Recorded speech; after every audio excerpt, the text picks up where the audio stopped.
La falta de verdadera elección entre las dos concepciones del hombre. Competían entre sí dos concepciones opuestas del hombre y de su dignidad. Por un lado, el hombre es hijo, portador de una naturaleza y que recibe su dignidad de Dios o de la naturaleza. Por otro, el hombre es su propio padre, autor de su dignidad. Entre estos dos enfoques, encarnados por Maritain y Huxley, existe una oposición radical. Estas dos concepciones generan dos movimientos opuestos. La dignidad encarnada se realiza en la consumación de su naturaleza humana por cada persona, por ejemplo, en el hecho de tener hijos, de educarlos bien, de asumir las propias responsabilidades. Mientras que la dignidad desencarnada consiste, a la inversa, en una liberación o en un rebasamiento de la naturaleza por cada persona. Simplificando las cosas, la dignidad encarnada consiste en ser plenamente criatura. La dignidad desencarnada consiste en ser el propio creador de uno mismo. Según se opte por una o por otra concepción del hombre, los derechos humanos toman una dirección completamente distinta. Son la expresión o bien del derecho natural o bien de la voluntad. Los fundadores de los sistemas de las Naciones Unidas y del Consejo de Europa no tomaron una concepción definitiva entre estos dos enfoques, dado que algunos gobiernos eran de inspiración cristiana y otros de inspiración comunista, atea, liberal o laica. En la práctica, no era posible tomar una decisión positiva y definitiva por una opción o por la otra, de suerte que en la Declaración Universal y en la Convención Europea encontramos elementos de ambas concepciones. Con todo, tuvo lugar un vivo debate durante la redacción de la Declaración Universal y del Estatuto del Consejo de Europa sobre la mención de Dios, del cristianismo y de la naturaleza humana como origen de los derechos humanos. El rechazo de esta Invocatio Dei procede de la influencia atea, mientras que el reconocimiento de la familia y de los cuerpos intermedios procede de la influencia personalista.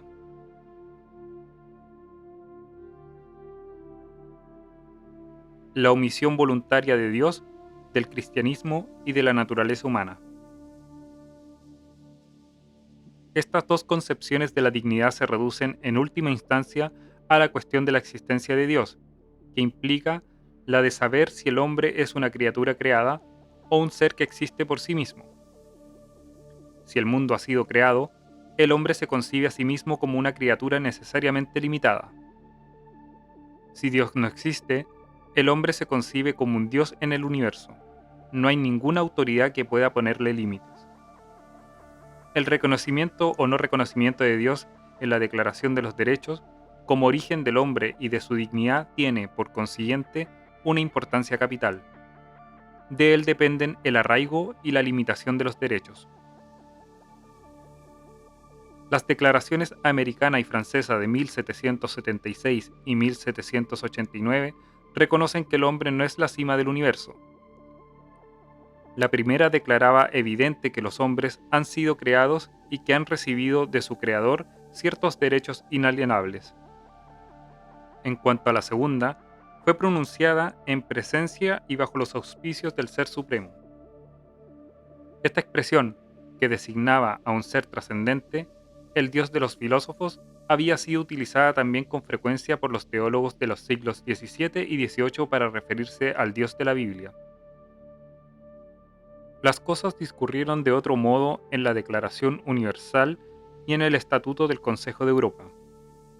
Los participantes en el Congreso de La Haya de 1948 aprobaron, sin embargo, por unanimidad una resolución cultural que reconocía que la unidad profunda de los países europeos en el seno mismo de nuestras diversidades nacionales, doctrinales y religiosas es la de un patrimonio común de civilización cristiana, de valores espirituales y culturales y de una lealtad común a los derechos humanos fundamentales, en particular la libertad de pensamiento y de expresión.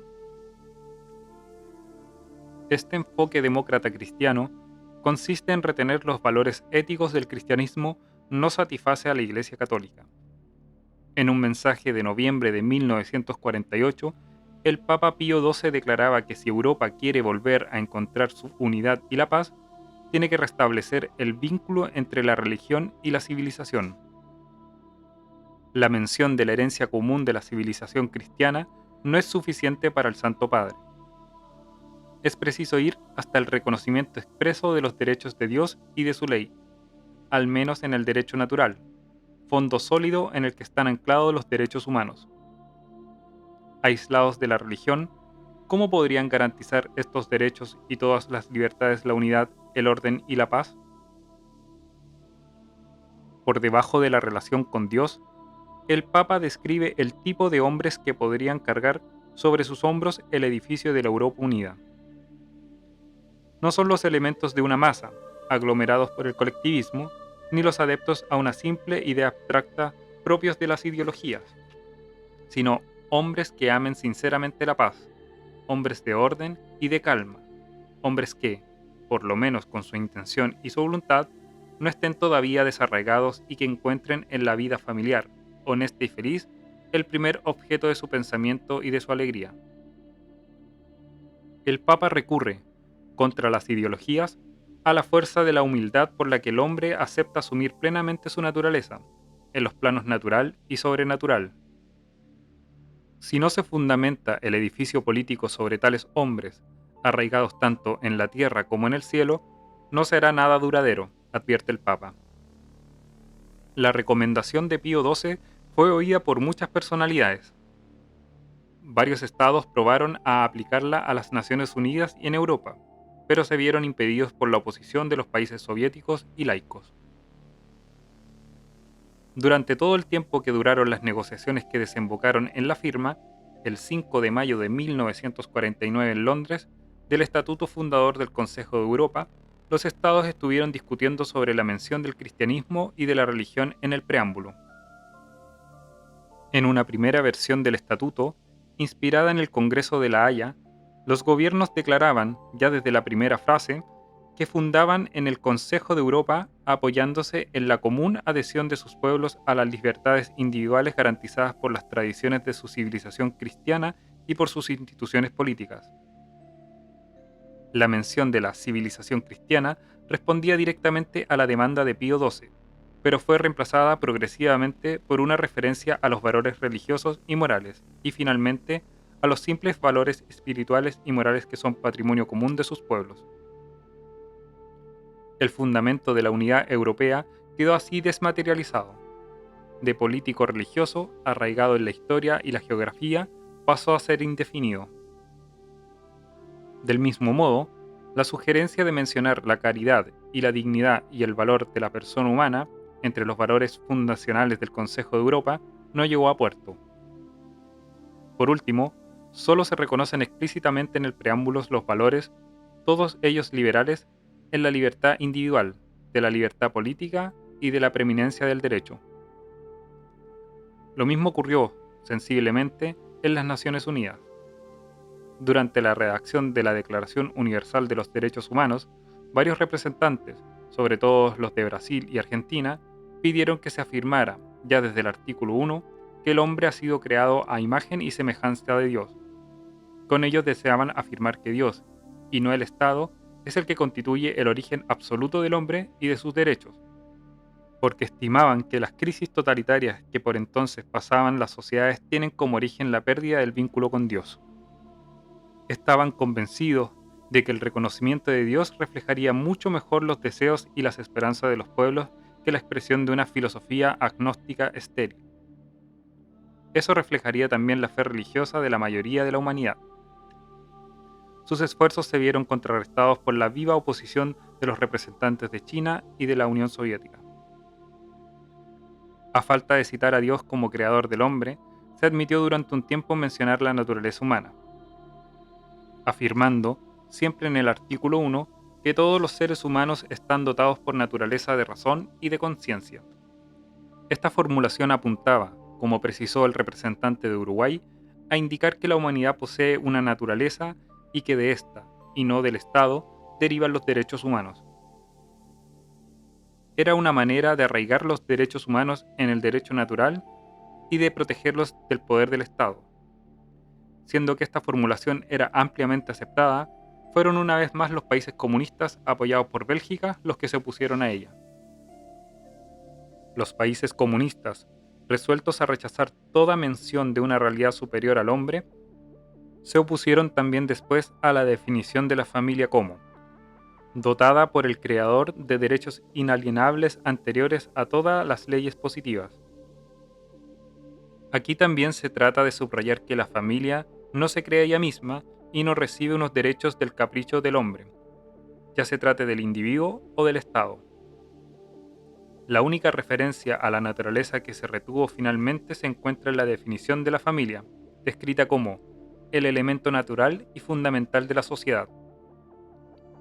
La referencia al matrimonio como fundamento de la familia fue suprimida también por petición de la Unión Soviética, que decía valer la existencia de familias formadas por personas que no estaban casadas.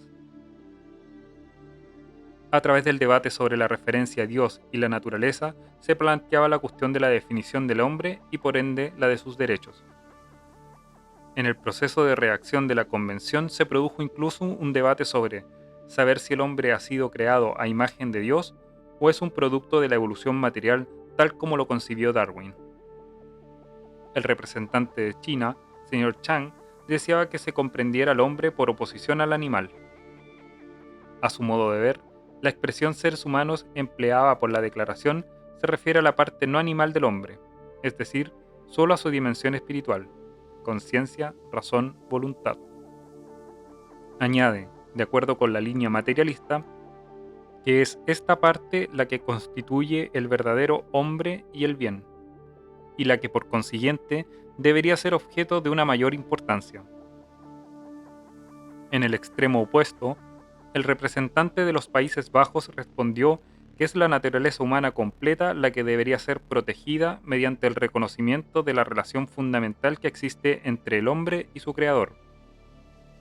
Este reconocimiento sería particularmente necesario, añadió, para defender los derechos humanos en los países en los que la omnipotencia del Estado prima sobre los derechos de los individuos. Así pues, no fue posible llegar a ningún acuerdo de fondo entre la concepción religiosa y la atea. Es algo que hizo decir a Maritain: estamos de acuerdo en estos derechos, pero a condición de que no se nos pregunte el por qué.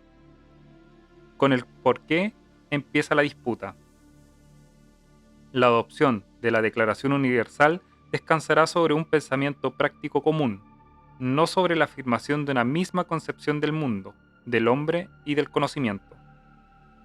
Esta falta de acuerdo no es un empate, pues la ignorancia de Dios en los textos basta para la victoria de los ateos.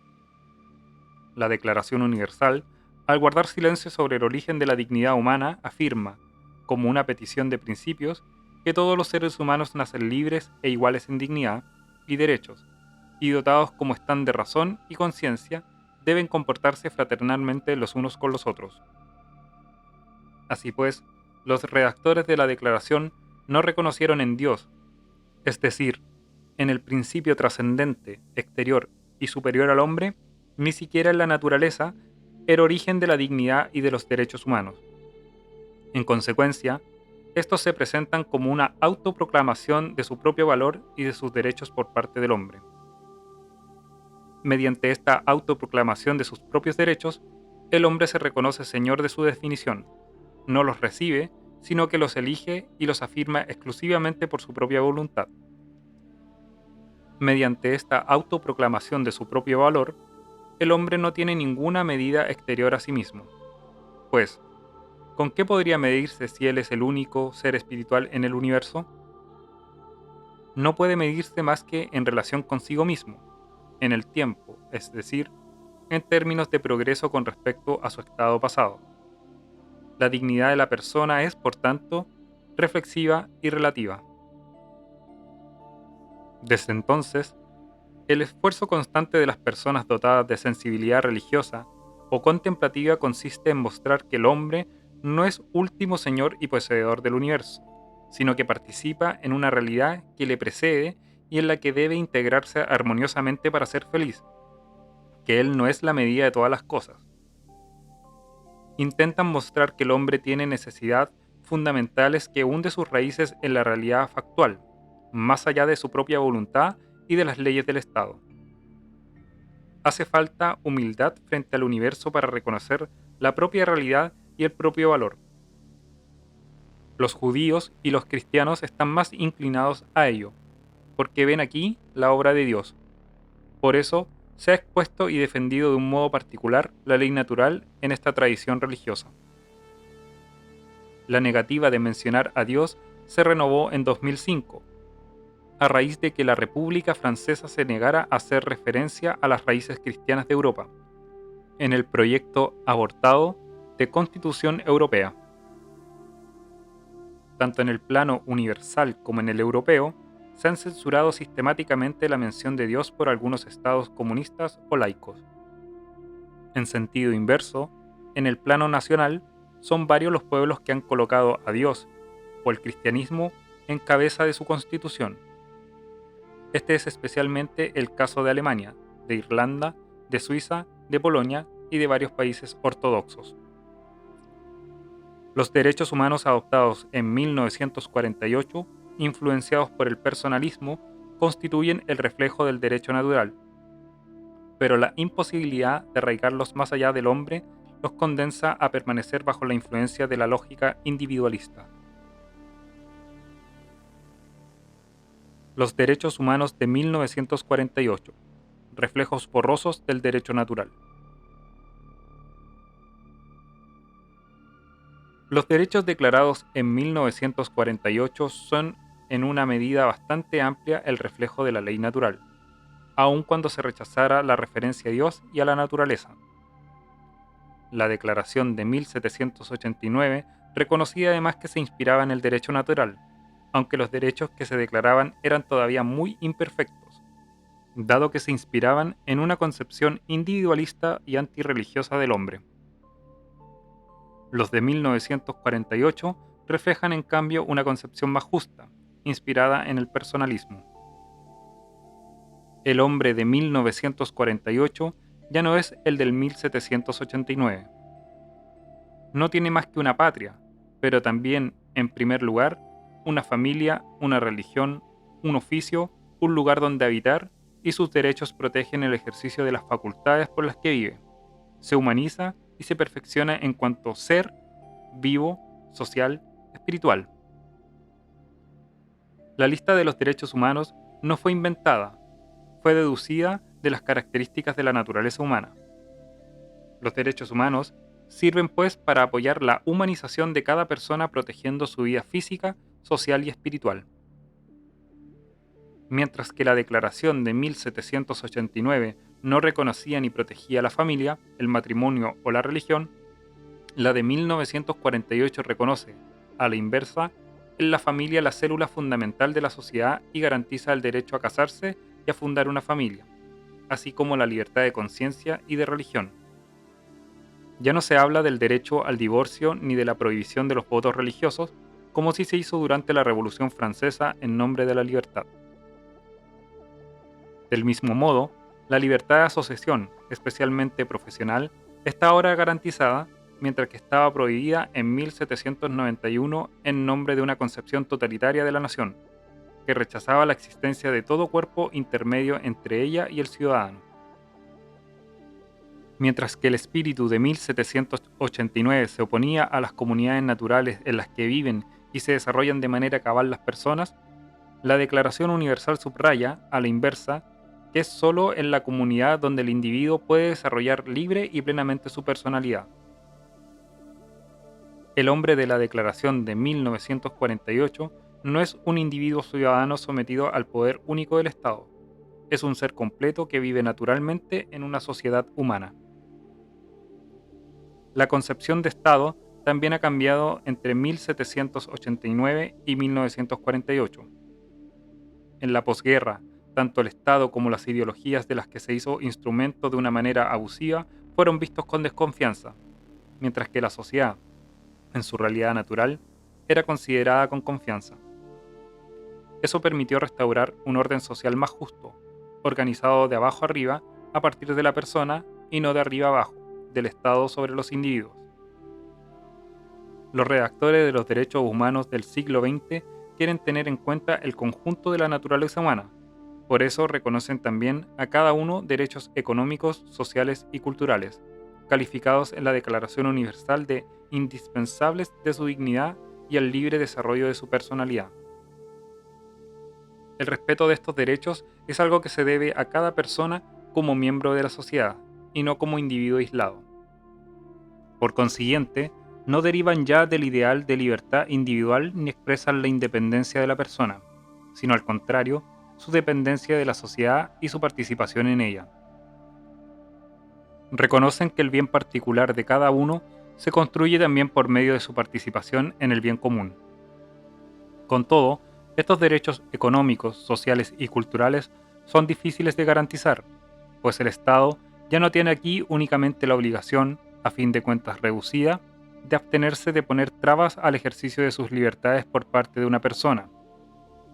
Debe garantizar también positivamente derechos concretos como la protección de los trabajadores, de su salud o de las mujeres embarazadas.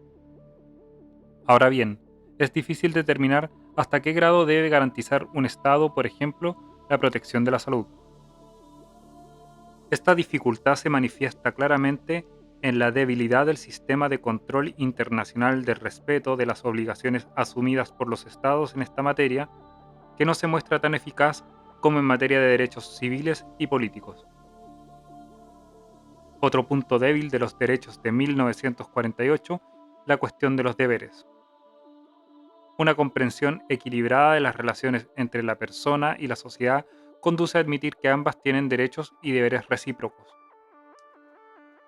Mientras que se había reprochado con frecuencia a los derechos de 1789 su casi silencio en relación con los deberes del hombre, la Declaración de 1948 se esfuerza en corregir este defecto proclamado que toda persona tiene deberes respecto a la comunidad, puesto que solo en ella puede desarrollar libre y plenamente su personalidad.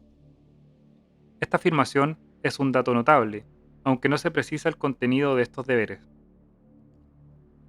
En lugar en el que cabría esperar en detalle estos deberes para con la sociedad, la Declaración Universal presenta únicamente la lista de los motivos de interés público que pueden justificar una limitación a la libertad individual. El deber individual de que se trate no tiene el contenido positivo de obligaciones constructivas beneficiosas para la sociedad, sino que consiste solo en la obligación negativa de abstenerse de perjudicar al otro. Esta imposibilidad resulta del primado de la persona y de su libertad. Los derechos humanos son estructuralmente incapaces de imponer un deber a una persona, pero, a la inversa, pueden ser invocados para contestar unos deberes cívicos como, por ejemplo, el servicio militar.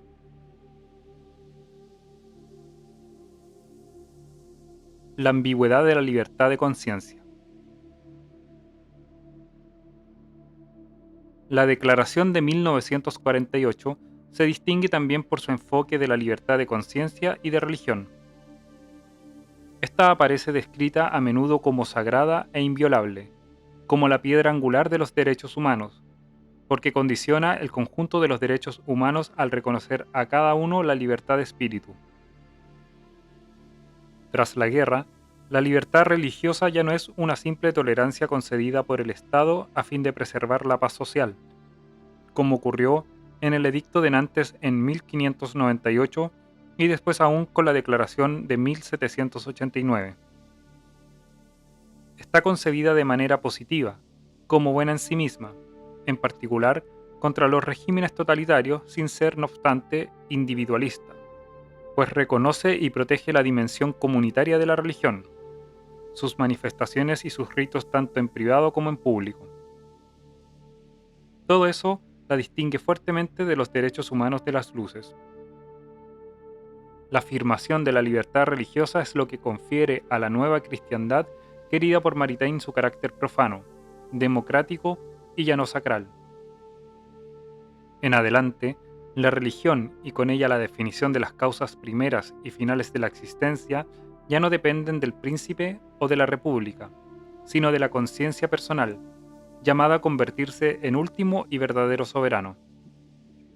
En el plano político, esta libertad es revolucionaria en el sentido de que pone fin a la identificación formal entre nación y religión. Esta última ya no puede ser un componente esencial de la unidad nacional. Ahora bien, esta libertad religiosa sigue siendo radicalmente ambigua, pues su objeto principal es para algunos la libertad y para otros la religión.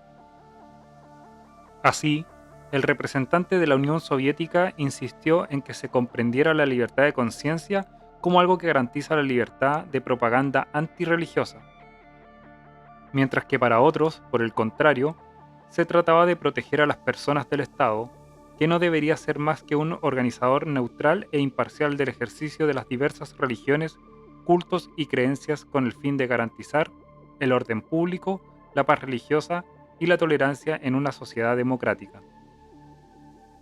Más allá de estas divergencias y ambigüedades, la libertad religiosa reposa sobre la convicción del primado de la conciencia individual y sobre su necesaria autonomía.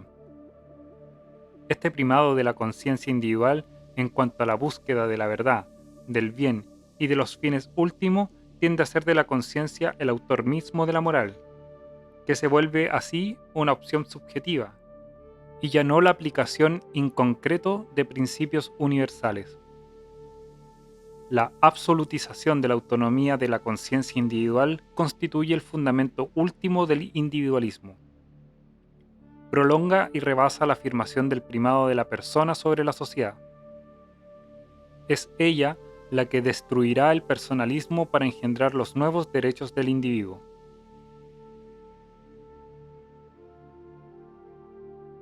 Unos derechos declarados y no creados.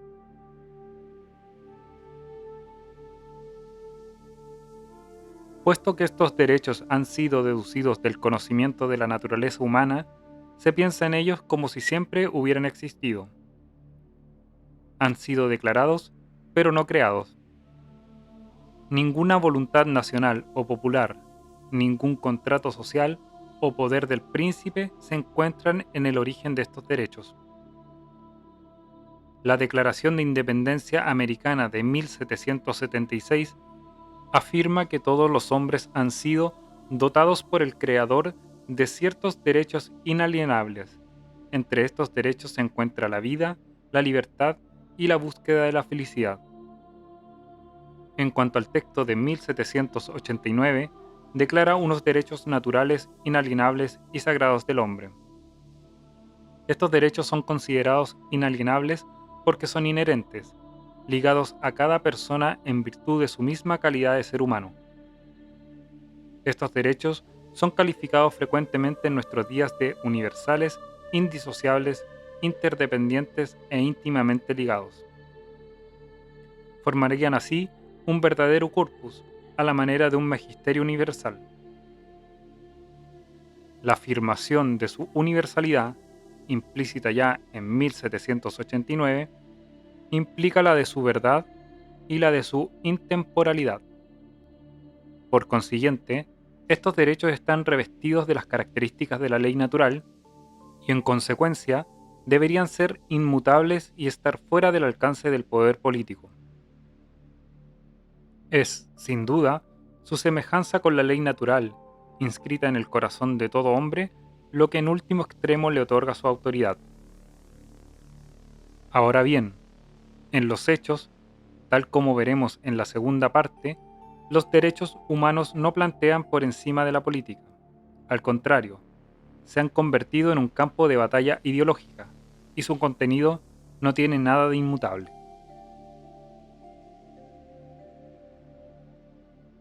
El establecimiento del nuevo orden moral mundial ha engendrado un monstruo político, convencido ciertamente de su benevolencia, pero dotado de un poder sin precedentes en la historia de la humanidad.